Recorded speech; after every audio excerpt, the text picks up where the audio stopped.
Taylor Lapillus nous a grave fait plaisir lors de sa dernière victoire contre Cody Stamann. Il cherchera à surfer sur cette vague face à un autre combattant qui avait sauté de l'UFC et qui revient après un superbe run de 5 victoires, Vince Morales, qui viendra pour offrir un très beau combat au public français. Lapillus contre Morales, c'est l'épisode de ce game plan avec Brian Boulan. Yo, this is Dustin Poirier. Bienvenue sur Fight Minds. Bienvenue sur Fight Minds. Bienvenue sur Fight Minds. Bienvenue sur Fight Minds. Pouce.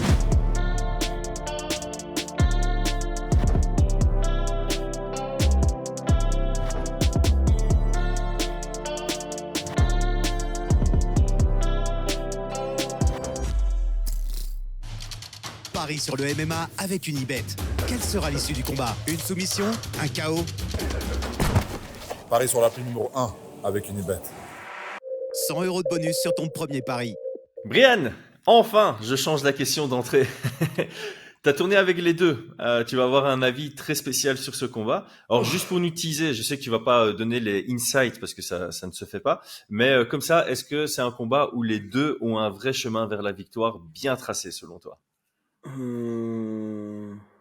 Oui, j'ai envie de dire oui. J'ai entendu un petit peu là certains podcasts qui voient ce combat relativement facile pour Taylor Lapillus, mais je ne suis pas trop d'accord. Je pense que c'est un combat où... Alors, si tu me demandais la question, ce qui m'intéresse dans ce combat, pour VoIP, c'est deux combattants qui ont été à l'UFC, qui ont été cut de l'UFC et qui ont travaillé dur pour pouvoir y retourner et prouver qu'ils avaient leur place. Et donc, je trouve ça assez chouette sur l'aspect histoire. Ouais, sur le narratif, clairement. Sur le narratif. Clairement. Mais effectivement, je pense que les deux ont énormément progressé depuis leur premier passage à l'UFC. Et les deux ont des chemins de victoire, oui, clairement. Bah écoute, moi c'était un peu ça. Je sais on est plus dans l'analyse, la stratégie, la technique sur cette chaîne. On parle très peu de narratif, mais ici j'aime beaucoup effectivement l'histoire des deux, où on a vraiment deux gars qui avaient un bon niveau, qui ont sauté de l'UFC. On va dire Morales, quand il a sauté de l'UFC, c'était un peu plus justifié que Taylor, mais dans les deux cas, ce qu'ils ont fait en dehors du UFC, c'était simplement prouver que leur place est à l'UFC. Ils sont juste trop forts pour tout ce qui se situe en dehors de l'UFC. D'ailleurs, Morales, là, sur son run de 5 victoires, il bat 2 anciens de l'UFC, en Ishihara et en Azure dans le dernier combat. Voilà, c'est une grosse preuve de sa place à l'UFC. Et Taylor Lapillus, on en a déjà suffisamment parlé. Il a des ceintures au TKO, GMC, double ceinture à l'ARES. Clairement, ça indique que sa place était à l'UFC et il l'a prouvé depuis qu'il est retourné. Donc, très très chouette combat d'un point de vue narratif, mais aussi d'un point de vue style. On va analyser tout ça après notre Tale of the Tape. Vince Morales revient à l'UFC avec un palmarès de 16 victoires pour 7 défaites. Sorti de l'UFC en 2022 avec 3 victoires pour 5 défaites dans la promotion, il revient sur 5 victoires consécutives pour ce short notice. 7 KO, 5 soumissions sur ses victoires, il a un taux de finalisation de 75%. Taylor Lapillus est aujourd'hui à 20 victoires pour 4 défaites. Sur ses 2 runs UFC, il est aujourd'hui à 5 victoires pour 2 défaites, incluant le 2-1 de son deuxième contrat. La moitié de ses combats est remportée par finalisation, avec 4 KO et 6 soumissions à son actif. Chez le français, 2 statistiques sortent du lot. Son ape ratio, l'impressionnante allonge d'1m85 pour 1m68 de taille, qui sera opposé à 1m70 de taille pour 1m78 d'allonge chez Morales. Et son striking defense à 60%, ce qui est très élevé, d'autant plus que Morales est dans la moyenne très basse sur la précision offensive avec 37%. Vince Morales est sur son run de 5 victoires hors UFC, un run actif puisque les 5 combats ont eu lieu entre mai 2023 et maintenant. Un Darkshock sur l'ancien de l'UFC Ishihara, un TKO sur Penafiel, une décision sur Motoya Horizon, ancien champion du Deep, un nouveau Darkshock sur Guerrero et finalement un Caveman Necktie, une variante du Peruvian Necktie face à l'ancien de l'UFC, Hunter Azure le mois passé. C'est sur 2 victoires à l'ARES face à l'ancien challenger au titre UFC Wilson Reis et en prenant la ceinture contre Demarte Pena que Taylor Lapillus re-signe à l'UFC pour revenir devant son public à Paris l'année passée. Il s'y impose contre Loufran à la décision, se heurte ensuite quelques mois plus tard contre Basharat avant de revenir très très fort contre Cody Stamann dans sa dernière sortie en juin de cette année. Alors, notre communauté a voté. On a une énorme confiance, comme tu l'as dit, on le ressent. Sur 900 votes, on en a 89% qui voient une victoire de Taylor Lapillus et ça fait plaisir aussi, 97% qui seront derrière lui. Commençons par décrire Vince Morales. J'ai commencé par dire que c'est un peu comme Morgan Charrière sur sa construction de carrière. Il a un palmarès qui est pas ouf sur papier, mais il n'a pas pris de raccourci dans sa carrière. Ça fait de lui un gars qui a une vraie expérience, qui a un peu tout connu dans la cage et qui, par définition, est quelqu'un qui est capable de s'imposer dans tout type de combat, vu qu'il a un peu tout vu et face à du bon niveau. Il a un peu cette expérience, cette intelligence quand il est dans un combat, même si c'est dur, de trouver un chemin vers la victoire. Ouais, bah écoute, effectivement, c'est un gars qui a beaucoup d'expérience de combat et je trouve que ça se ressent aussi dans sa manière de combattre, hein. Mhm. Il arrive, il est confiant dans le combat, il vient pour faire le taf et peu importe qui est en face, parce que quand même, il faut rappeler que sur cette dernière victoire, c'est Hunter Azuré qui est, Lui aussi, pour moi, lui aussi, il a sa place à l'UFC. ouais, il était vraiment, il était solide, hein, et il l'a tapé, quoi. Ouais. Pour Lui être aussi, honnête tout le avec monde a vous. été surpris quand il a sauté de l'UFC. Il a sauté de l'UFC alors qu'il avait battu Jack Shore, si je dis pas de bêtises. Enfin, peu importe, mais c'était. Ouais. Non, non, non, il a perdu à la décision partagée, mais c'est déjà Ah ouais, c'est ça. Ouais, ouais. un bel exploit. Et il a sauté suite à ça. Ah ben voilà, c'est ça. Mais Ouais. dans Il ses saute grosses... suite à une décision ouais. partagée contre Jack Shore d'un beau combat en plus. Pour moi, sa Ouais. grosse victoire, c'était contre Brad Katona. Ouf, oui. Ouais, ouais, ouais. Il a battu Brad Katona et Brad Katona, c'est solide, hein. T'as aussi tourné avec lui, non? Ouais, ouais, c'est Au vraiment SBG. solide. Ouais, ouais. Donc pour Morales, j'ai peut-être commencé sur la description, parce que moi je vais te donner ce que je vois sur les combats que j'ai pu regarder de lui, et toi tu vas pouvoir compléter, on va dire, avec ce que tu sais de plus et que tu veux bien Hum. partager. Donc moi ce que j'ai observé sur bon j'ai regardé que 2 combats, hein. C'est son combat contre Azuré et j'ai regardé sa dernière victoire par TKO. Je pense que c'est son antépénultième combat. Enfin c'est de nouveau sur son run post UFC. Donc Mhm. ce que je remarque, c'est qu'il a pas peur de l'échange, donc il recule peu. Ce qui, selon moi, le catégorise comme un combattant à pression. Alors, c'est pas spécialement le gars qui cherche la pression à tout prix, mais voilà, le fait qu'il recule peu, qu'il ait pas peur de l'échange, ben, automatiquement, il a souvent le centre et son adversaire est souvent proche de la cage. Il a un style assez compact défensivement. C'est quelqu'un qui va beaucoup bloquer, qui va avoir une garde haute, mais qui va pas spécialement se mettre en boule. Il va chasser, etc., etc. Il va un peu bouger la tête aussi. Donc, système défensif assez varié, mais système défensif qui lui permet de rester dans la poche.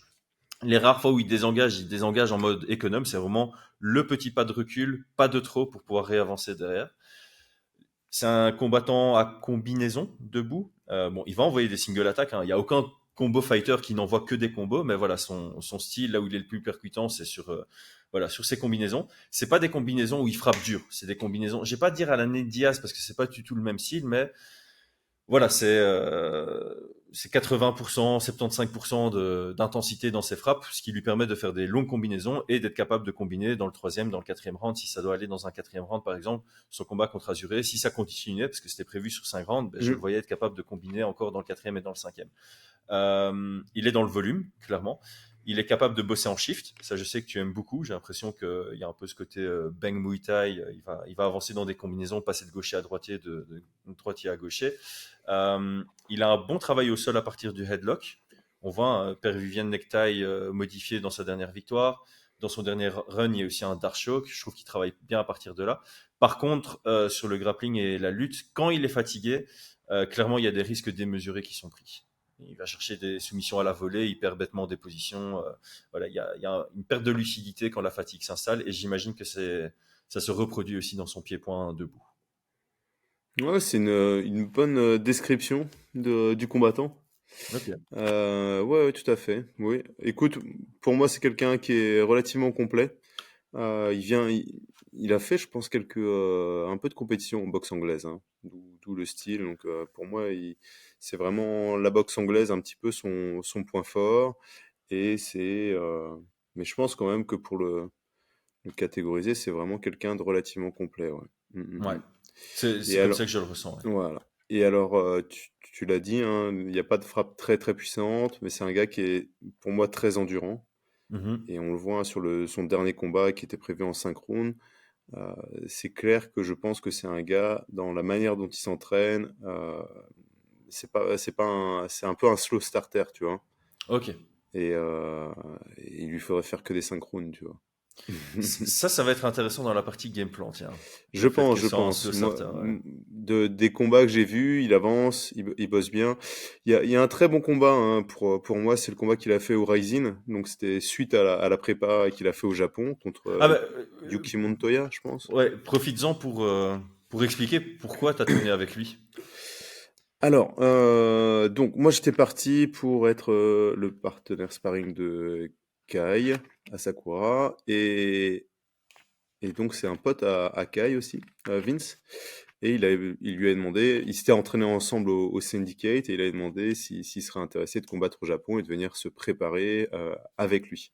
Hmm. Et donc il a eu un combat au Japon, Vince, contre Yuki Montoya ou un truc comme ça, je crois, ou Yuri, je ne sais plus.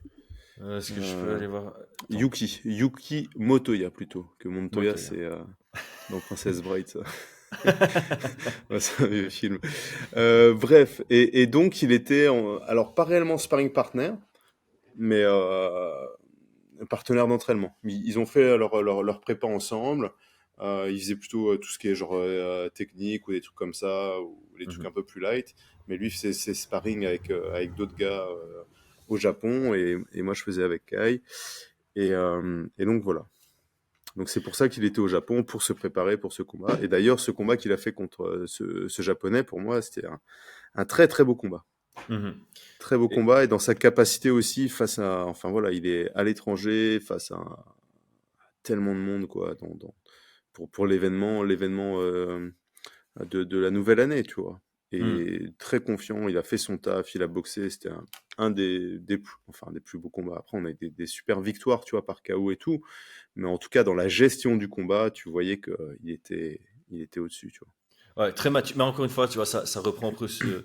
Et il a un palmarès qui est pas ouf, mais il s'est construit à la dure. Il a pas pris Ouais. de raccourci, et donc ça se ressent dans ses performances. Et Mhm. là, voilà, bonne gestion de combat au Rising. Et je trouve que contre Azuré aussi, malgré le troisième round où il y a des pertes de position évitables dans le troisième Ouais. round, c'est un combat qui a aussi été bien géré sur l'aspect intensité, direction Mhm. de combat aussi qui a été bien géré, je trouve. Voilà. Donc voilà, c'est un profil dur à battre. J'ai envie de le présenter comme ça. Ça va être... si tu le Mhm. bats, c'est une belle performance en soi. Et alors, juste pour compléter, parce que je trouve ça fun, tu vois, de se dire que tu es parti 5 semaines au Japon pour préparer Kai Asakura. C'est Asakura, hein. Ah, ça. Ah ça, ouais, avant je confondais avec Azukara, c'est Asakura. Pour son combat au Rising, et maintenant, après cette victoire, suite à votre préparation, il signe à l'UFC, et là il y a des rumeurs comme quoi ce serait peut-être pour le title shot immédiat contre Pantoja. Donc sympa de te dire que tu as Mhm. tourné pendant 5 semaines avec potentiellement le prochain contender au titre de Ouais, l'UFC ouais. chez les flyweight. Moi Et alors, ça me fait sourire, quoi. pour le lien qui est fou, c'est que donc j'étais parti à Paris à l'US Métro euh, pour euh, pour préparer Grit, Grit, tu vois. ouais. Donc j'accompagnais en tant que coach. J'ai tourné un peu et puis au final, je m'étais retrouvé à faire les sparring partners avec Morgan et Taylor, c'est ça. avec Morgan et Taylor, donc avec le casque, tout, c'est parti, etc. Et donc je faisais les sparring partners. Et suite à ça, j'ai comment Ellie, Ellie qui vient me voir, qui était là-bas aussi, qui me dit écoute, tu veux pas venir faire sparring partner ah au oui. Japon? Je vais au Japon faire sparring partner et je rencontre Vince Morales avec qui j'ai tourné un Ah petit peu ouais. au début, surtout sur les sparring à thème, Ah, c'est mais pas mal en voilà, fait tu de vois le faire le lien. lien que ça. Ouais, ouais. Donc d'abord tu vas en tant que coach pour Grit à l'US Metro. Finalement tu te retrouves en sparring partner avant l'UFC Paris de l'année passée pour Morgan et Taylor. Tu te fais Ouais, repérer par Ellie là-bas, qui te fait cette proposition d'aller être sparring partner de Kai Asakura je tourne au avec Vince Japon. là-bas Il y a au Vince qui est Japon, sur place, et qui maintenant va à affronter l'UFC Van. Paris de l'année d'après, il y a Vince Morales contre Taylor Lapillus. C'est pas mal, c'est pas mal. Tu devrais être au commentaire pour ce combat. Donc Taylor Lapillus, parlons un peu de lui. De l'extérieur, on le voit comme un gars rapide qui excelle dans la garde ouverte, vraiment, avec un très bon jeu à distance, surtout une très bonne gestion de la distance, capable de prendre l'avantage de son énorme ép ratio. Donc ép ratio, différence entre taille et allonge. Il a vraiment une belle allonge pour sa taille, avec un bon système anti-lutte. Dans les axes d'amélioration, on avait parlé du fait qu'il travaillait naturellement de l'extérieur et que ça pouvait se retourner contre lui ou lui coûter soit des moments, soit des minutes de combat. Contre Staman, il semble avoir bosser sur ce petit défaut. Ouais. Effectivement, ça va être un petit peu son défaut.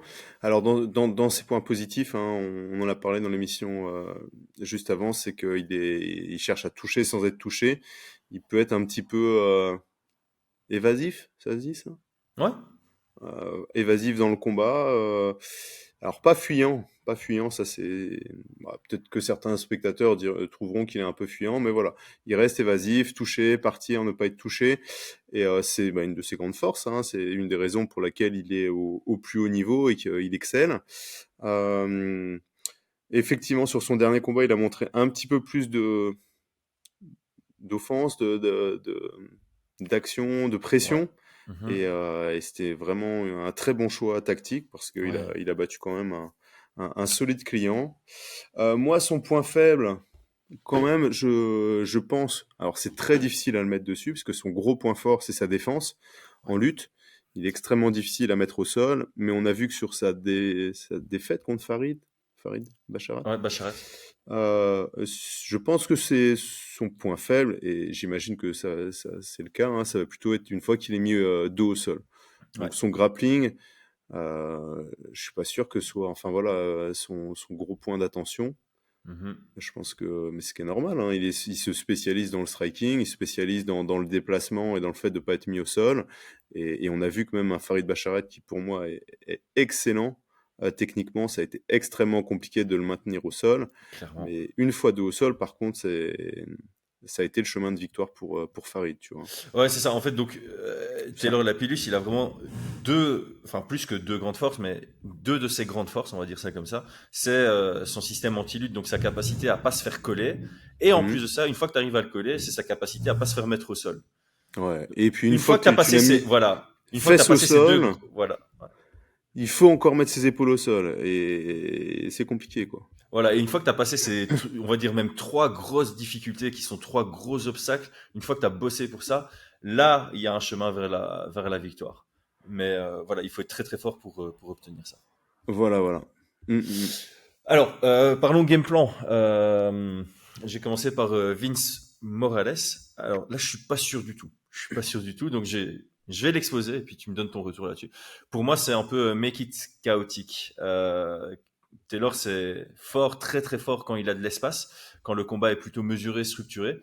Techniquement, je pense que Taylor est un cran au-dessus, surtout debout, enfin essentiellement debout, et qu'il est plus précis et plus rapide debout. Donc il est très difficile aussi à toucher sur des single shots. Donc malgré la très belle performance dans le dernier combat de Taylor, je pense que Morales il doit venir en mode je dois pas trop de respecter. Alors je sais qu'il y a un risque sur ce game plan, oui. mais pour moi c'est celui qui a le plus de chances de payer à mes yeux. Il y a toujours ce truc de temps en temps tu dois prendre un risque. Et là ce serait un game plan risqué, mais voilà il faut avancer, forcer les échanges, forcer la proximité, fatiguer au cage control, varier, frapper, lutter. Si ça réussit pas la lutte, relutter, y aller à l'usure. Et je pense que voilà, il y a 3 rounds ici à faire. Morales c'est peut-être un slow starter, mais justement il faut prendre au moins 2 rounds ou finaliser. Et la fois où on a vu Taylor le plus en difficulté sur son dernier run, c'est face à quelqu'un qui était capable de le mettre vraiment en difficulté debout pour pouvoir pour pouvoir le lutter derrière. Ici, je ne sais pas si Vince Morales est capable de mettre autant en difficulté Taylor debout que ce que Basharat ne l'avait fait. Et donc, il faut peut-être prendre un peu plus de risques en étant c'est ça, dans de l'action constante pour créer ces opportunités d'aller mettre au sol. Ouais, alors je pense qu'il faut un Taylor Lapillus, il faut toujours le respecter debout. Oui, quand Dans je le dis ne pas sens le où, respecter, c'est pas le prendre à la légère. Hein, c'est genre, ouais. voilà, en fait, le truc, c'est si tu es dans un combat mesuré contre Taylor Lapillus, voilà, tu vas prendre, tu vas pas le toucher, tu vas te faire toucher, tu vas pas le toucher, donc t'as Ouais, pas je vois. un Je gros pense chemin qu'il vers faut. la victoire, tu vois. Donc si tu acceptes de te faire toucher, mais que de l'autre côté de l'équation, ça te permet de le toucher, ça te permet de le coller, ça te permet peut-être de l'amener au sol, c'est un investissement. J'investis, je vais me faire taper, mais dans tous les cas, je me fais taper. Soit je me fais taper moins, mais la décision, enfin le combat me file entre les doigts. Soit je me fais taper un peu plus, mais au moins j'ai aussi mes opportunités de venir le toucher, de venir l'ennuyer, quoi. Et peut-être le fatiguer et d'avoir des meilleures chances plus tard dans le combat. Ouais, moi je pense que tu as raison sur le fait que Vince doit rendre un petit peu le combat dirty, tu vois. Ouais. Je pense qu'il doit lui mettre la pression, je pense qu'il doit se méfier, frapper, aller au clinch, refrapper dans le clinch, tu vois, créer des choses peu habituelles, quoi, peu conventionnelles. Parce que effectivement, Taylor, bah, si le clinch, tu descends dans les jambes par étapes, il va déjouer ça relativement facilement. Mais s'il y a des situations où il est en train de défendre une single leg et que ça refrappe et que ça redescend et tout, là c'est beaucoup plus compliqué et tu peux avoir les meilleures compétences en défense de lutte. Eh bien, quand il y a autant d'informations, c'est assez Mhm. pénible en fait, tout simplement. Donc ça pourrait être une bonne option, ça pourrait être une bonne option pour une Vince Morales.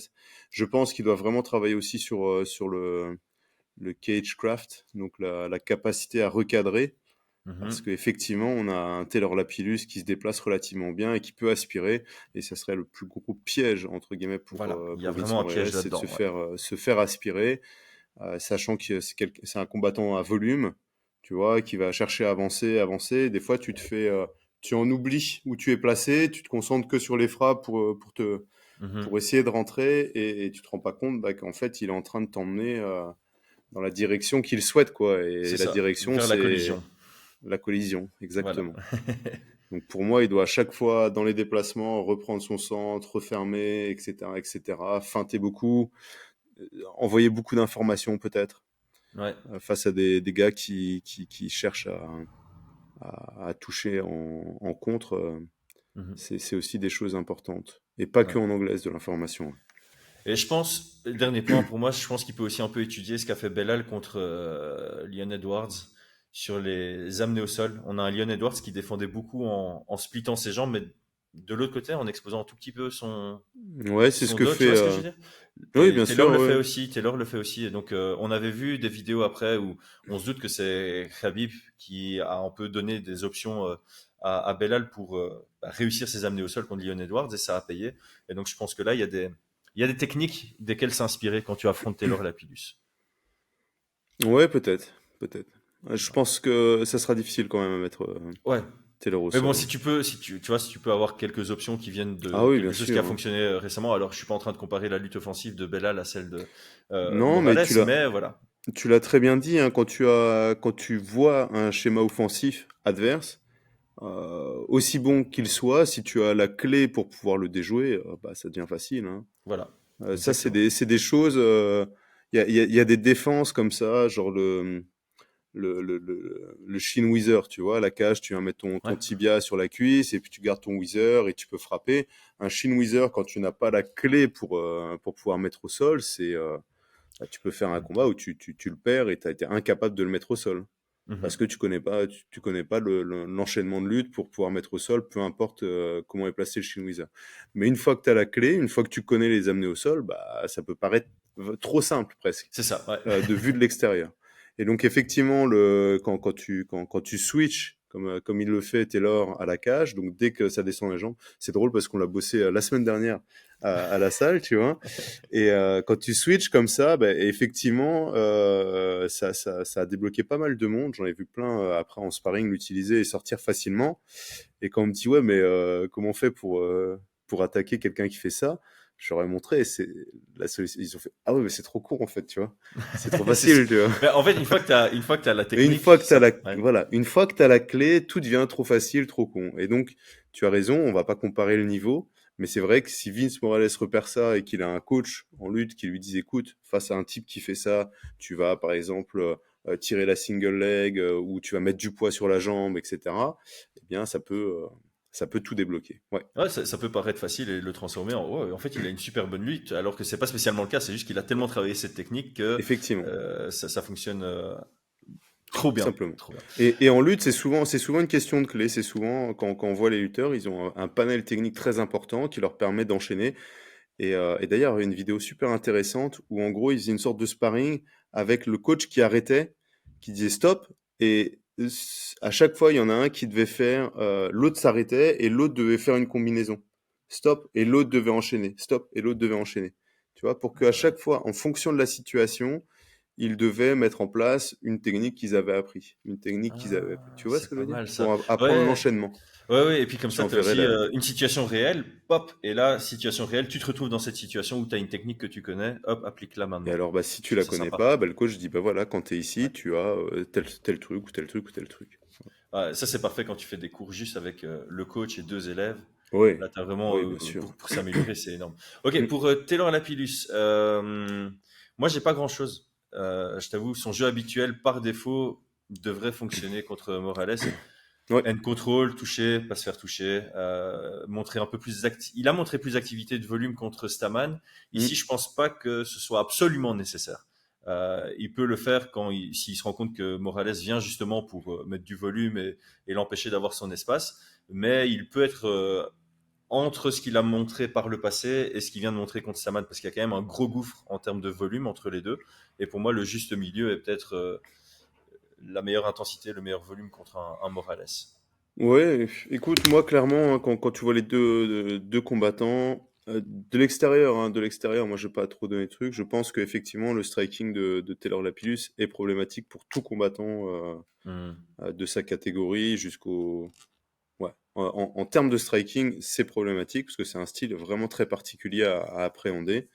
Et je pense que bah voilà, quand tu as ce style-là, tu peux le proposer un petit peu à tout le monde. Et, et effectivement, je vois pas trop. Je pense pas qu'il ait beaucoup de changements dans son jeu à faire, quoi. Non, ici, j'ai pas Je pense l'impression. que c'est déjà très très suffisant. Ouais. Ouais. Et moi, il y a juste, évidemment, je suis obligé de le faire. Il y a juste une technique. Euh, Tu vois, on a toujours le game plan d'approche de combat et puis le game plan technique.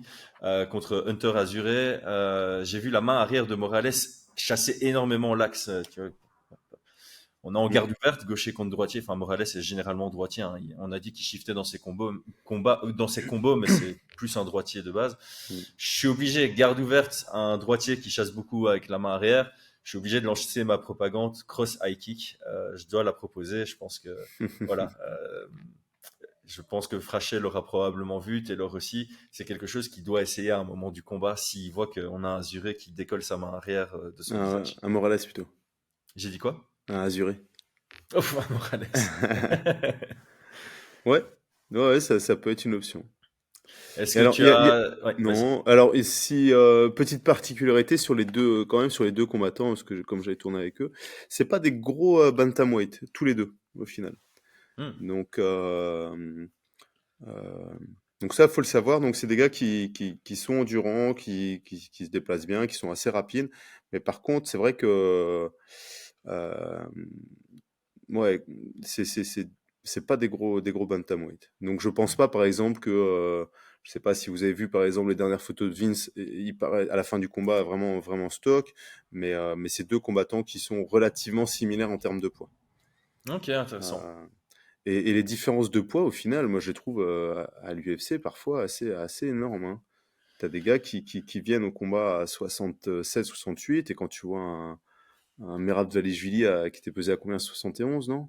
Ah, j'ai pas vu l'info. Tu te rappelles pas de ça? C'est complètement dingue, quoi. C'est complètement dingue. Ouais, donc t'as 4 kilos de différence au sort du combat sur une division bantamweight. Ah ouais, ouais. Ouais. Merab, je pense que c'est ça, hein. Vous me direz en commentaire, mais il y a eu une fois, la pesée avant de monter dans la cage, et je crois que c'était 71, 61, ouais, 71, 70 et demi. C'est énorme, énorme. Toi, tu bumps à combien? Je me rappelle plus, c'est 69 que tu remontes 68, 69? Ouais, ouais, ouais. Moi, je remonte à 69, ce qui est moyen, on va dire, dans le sens où, bah voilà, quand t'as des gars qui montent à des 70, 71, là, on est vraiment dans un peu Ouais. l'extrême. On va dire que 69, c'est les considéré comme moyen un peu costaud quand même. ouais, c'est ça, j'allais dire, en bantamweight qui cut pas beaucoup, ça va être une remontée à 66,5, 67. La moyenne, Ouais, c'est plutôt aux alentours de 68. Moyenne haute, c'est 69. Et alors, tout ce qui est au-dessus de 70, ça, c'est voilà, les gros rebonds, quoi. voilà, ça c'est les gros rebonds. La plupart du temps, oui, on est sur. Et tu crois qu'ici, Lapillus et Morales, on serait sur du 68,5, hein, enfin 68, Non, je moins pense que qu'il ça? je pense qu'il remonte à. Alors, Taylor, je sais pas, hein, mais je vais pas dire de bêtises, tu vois, mais pour moi, c'est des gars qui remontent à 67 et demi, tu vois. Ok, ok, ok. Ça paraît pas beaucoup, hein, entre 67 et demi et 69, 1,5 kg, mais quand tu es à à 8% de masse grasse et 1,5 kg en muscle. 1,5 kg, Ouais. c'est conséquent, hein. Ouais, je sais que c'est dans l'autre sens, donc l'argument ne tient pas vraiment, mais faites un cut et voyez si 1 kg, 1,5 kg, ça fait pas la différence. Bah Quand ouais, tu dois le perdre. non, non. Quand tu dois le perdre, ça fait une énorme différence, mais je pense Donc que t'imagines, tu tu vas remontes gagner à aussi. Ouais. 68, tu te retrouves contre un Merab à 71, 3 kilos. Enfin, moi j'ai une défaite comme ça, tu sais, avec l'anglais là, qui était remonté à Mia, 71. Chris Chris Mia. Mia, oh là Oh, ouais. là. En plus, il bloquait, quoi. Il C'était bloquait, frustrant dans tous il les. faisait facile 3 kilos, parce qu'à ce moment-là, je faisais pas encore des gros rebonds, tu vois. Non. Il avait mis 3 kilos, et puis il faisait. Ouais. Je pense pas qu'il avait que de l'eau dans sa cour. Mais 3 kilos, tu le sens, à mon avis. Ouais, Ouais, ouais. ouais, ouais. Donc là, on aura quand même, voilà, pour revenir dessus, je pense qu'on aura un combat assez dynamique, rapide. Ça va pas fatiguer. 3 rounds, ça va pas mal bouger. Et je ne pense pas du tout qu'il y aura un peu de blocage comme ça, tu vois, Mhm. d'un côté ou de l'autre. Ça va aller très très vite, un peu dans tous les sens. Ça va être dynamique, ouais, c'est ça. Et moi, c'est ça que je voulais dire, c'est avec Morales, il doit faire un combat dur pour aller chercher cette victoire, selon moi. Et Taylor, ben, il a un peu ce style mesuré, donc ça va donner une chouette dynamique de combat. On va voir, soit tu as une performance de Lapillus qui est capable de gérer une agressivité, soit tu as un combat qui devient très très actif d'un côté comme de l'autre avec un Taylor Lapillus qui accepte ce volume, cette intensité, et qui pourrait très bien être meilleur là-dedans aussi. Je crois qu'un point d'attention aussi quand tu mets de la pression et de l'intensité et du volume sur Taylor, ce sont ses genoux. Hein. Il a vraiment des Au excellents clinch. coups. Ouais, les genoux au clinch, ou quand tu casses trop la distance, il envoie ce genou, il sort derrière. Il l'a fait contre Saman. Il a évidemment cette victoire contre Pena pour prendre la ceinture à l'Ares sur un genou aussi. Il faut y faire gaffe, quoi. C'est une de ses Ah oui. forces aussi. Ouais, ouais. Ah oui, Ok, oui, tout à fait. on a fait le tour. Est-ce qu'il y a quelque chose? Ah, mais non, non. Euh, moi qui dois conclure ici. On va te C'est quoi? Ah oui, c'est les cotes, les pronostats, etc. Donc, notre sponsor Unibet.fr n'ouvre pas les cotes sur les combats préliminaires. Donc ici, moi, si je devais, si Unibet m'appelle, moi, je mettrais quelque chose entre 65 et 65% à l'avantage de Taylor Lapillus. Pour moi, Taylor entre Lapillus quoi et est quoi? 60 et 65%. Plus que tes 65%. Donc forcément, sur unibet.fr, ça devrait se refléter entre 65 et 70%, parce que voilà, c'est un Français en France. Mais sur ce que j'ai vu des combats, voilà, Lapillus est favori. Tu l'avais dit en introduction, les gens voyaient ça comme facile pour Lapillus. Je suis pas d'accord. Pour moi, facile, c'est tout ce qui est au-dessus de 75%. Pour moi, on n'est pas là. Et donc justement, ça permet de mettre du respect aussi sur l'éventuelle victoire de Taylor Lapillus. S'il gagne, c'est une belle performance. Moi, je le mets peut-être un peu plus proche de 65 que de 60%, mais voilà, dans ces eaux-là. Et je vais donc le donner favori à la décision en termes de pronostic. Ouais, bah écoute, je pense que je comprends, hein, je comprends tout à fait les cotes, hein, clairement là-dessus. Je pense il sera favori, c'est pas. Mais voilà, 35-40%, oui. Vince, c'est quelqu'un de très solide, donc il devra aussi s'en méfier, parce que on pourrait aussi avoir une surprise, hein, clairement. Tout à fait. Voilà, Ouais, c'est pour ça que ça se reflète sur un truc entre 35 et 40%, c'est pas rien Exactement. du tout. Voilà. Exactement. Ok, Brian, merci beaucoup. Ça fait plaisir d'avoir aussi les insights que tu peux donner. J'aimerais être dans ta tête pendant le combat, parce que tu as des trucs que tu sais en plus. Mais Ouais, il y a voilà. des trucs, oui, effectivement, que je ne donnerai pas ici, bien Mais évidemment. attends, t'as la malchance de pas pouvoir le voir en live, toi, l'UFC de Paris. Parce que tu coaches en même temps, c'est ça? Non, je coach le dimanche, moi. Ah, tu coaches le dimanche, d'accord. Non, Ok, non, je coach le dimanche, donc je vais le regarder en live, je pense, dépendant si je dois aller la veille pour la peser ou pas. ok. Et si on a. Mais non, la dernière fois, je crois que j'avais fait ça. Non, je vais regarder en live. Ok. Avec Packagé. Parfait. Ça Brian, va. un tout grand merci. Les Merci à amis, tous. merci. À plus. Ciao tout le monde.